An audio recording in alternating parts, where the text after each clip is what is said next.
What's up, cricks? Okay, this video is about my experiment on a leg workout because I apparently have a very long femur. So femur is the bone at your thighs. My ratio of my torso and femur is not that balanced. People who have shorter femur has a better engagement on the quads when they do squat, but for me, in my case, it doesn't really engage the quads much. It's because of the way my body mechanics work. So everybody's different. It's not like all size fits all for squats.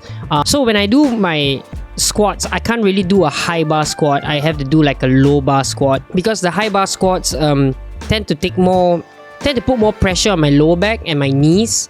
So if you have a long femur, you tend to need to hinge your body forward even more to get your balance. So even though if I open it wider, my mobility is not really that good on my hips. So when I do a high bar squat, it makes me hard to balance because my upper body has to lean forward even more, which makes it harder to balance, and it will put pressure on my lower back.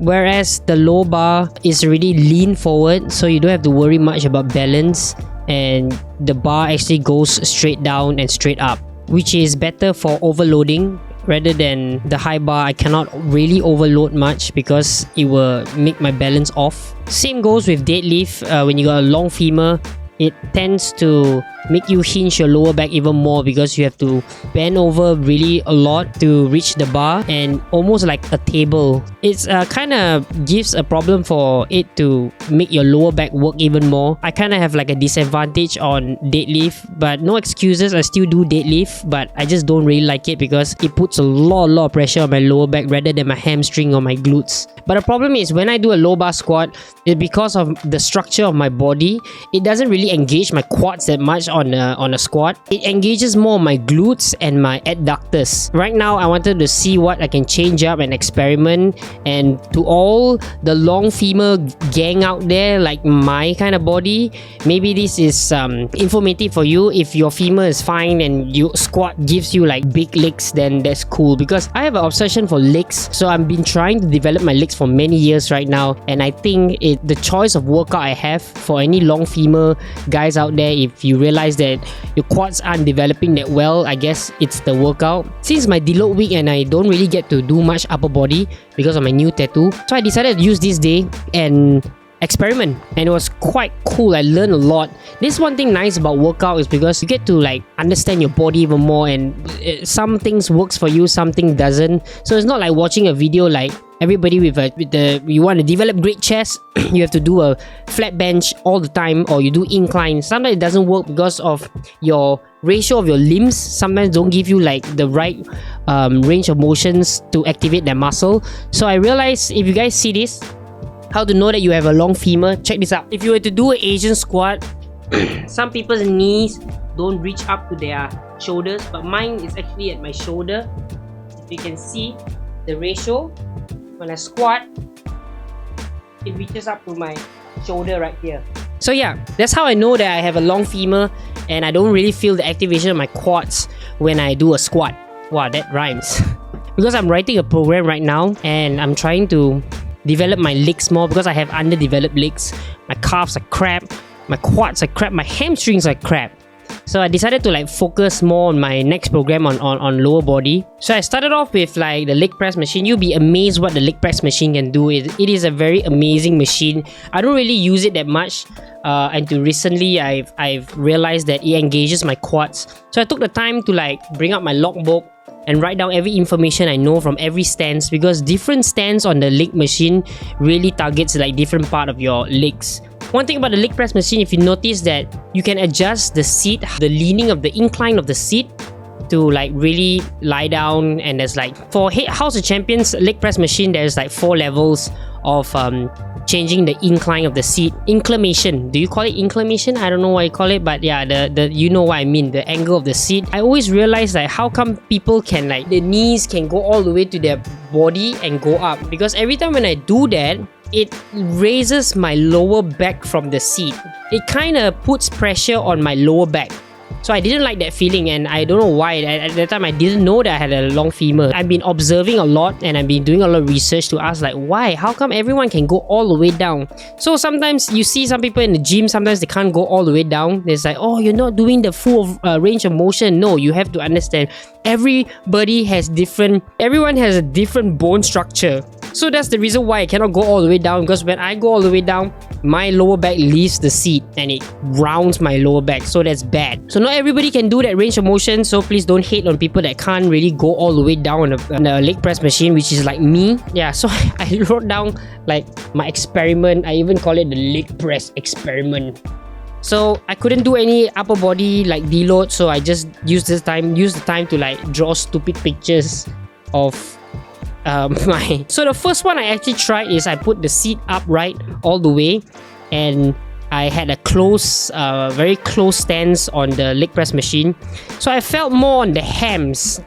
It was on the lower side of the leg press. So on the bottom there, I felt more on my hams and a bit on my quads. See, some people would probably feel more of the quads. It depends. Very little of the quads, more engagement on the hams. And then after that, I went a slightly wider, like I went with the wide stance.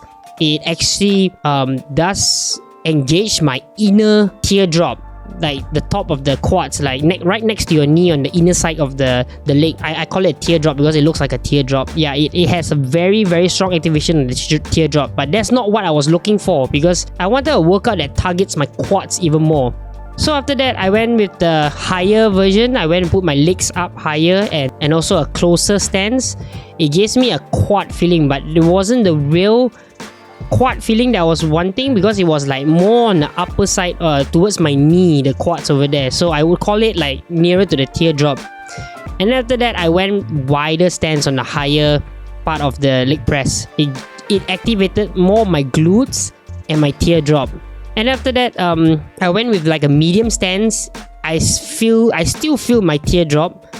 It wasn't really the quads.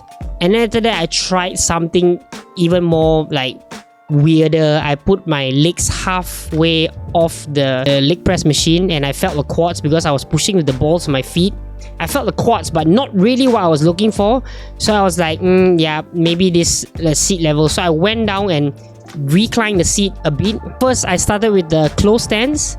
It gave me like a quad feeling, but a bigger hit than the other angle of the seat. Then I realized that the more I recline it, I felt more my quads.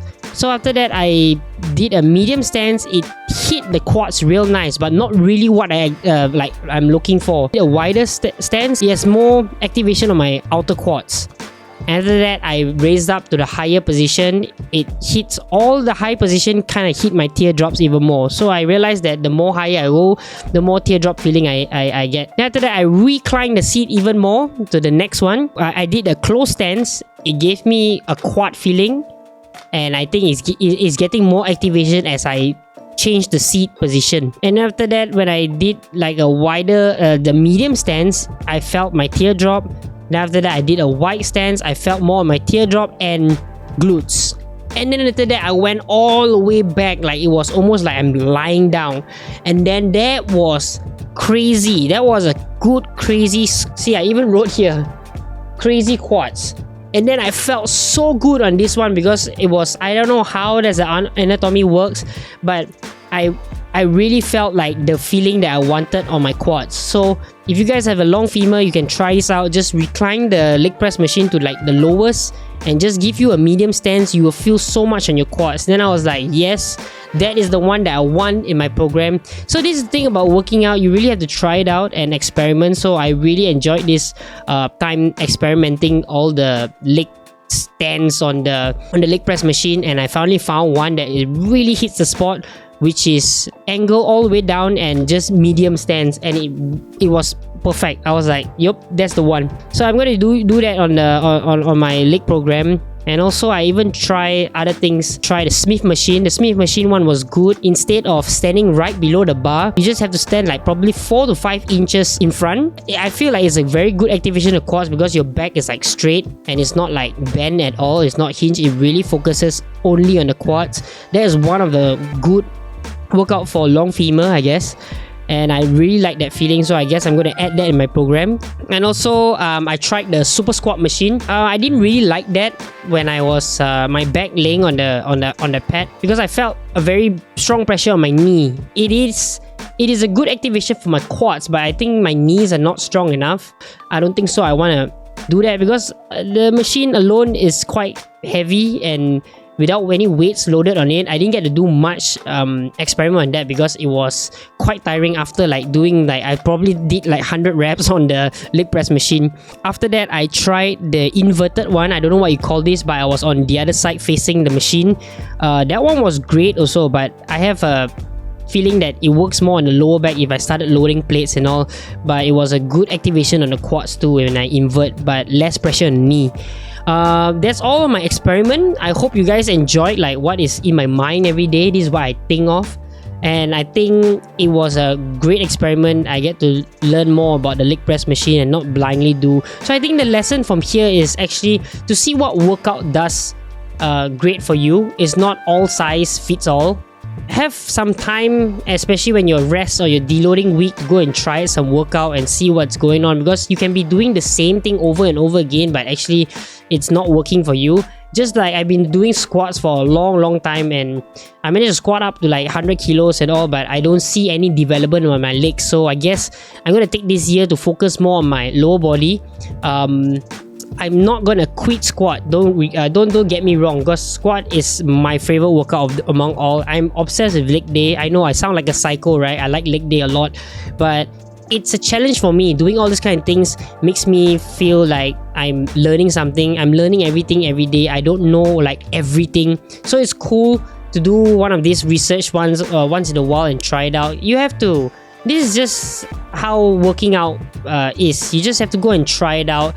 Here's a tip for you: just one day just go to the gym and just try it out and see what works for you, what doesn't. Because if you keep following your friends and you guys all got different bone structures, not everything works for everyone. So this is one of the things I probably hope to tell long femur guys and girls. This is probably the reason why the legs are not so developed, I think. So I'm gonna do an experiment after this. I will come up with a program and work more on my legs and actually measure them and see what it does in that whole month, and I have to follow through the program and see where it goes. But yeah, I'm excited for next week, because I think by the time my tattoo heals and I can do more workout, the heavy workouts. Thank you for watching the vlog. I hope this is informative to people who has long femur. Can you see? It's almost the same length with my torso. Do you see this? Hopefully it helps out. Whatever you're doing, quick it up. See you guys in the next video. Thank you.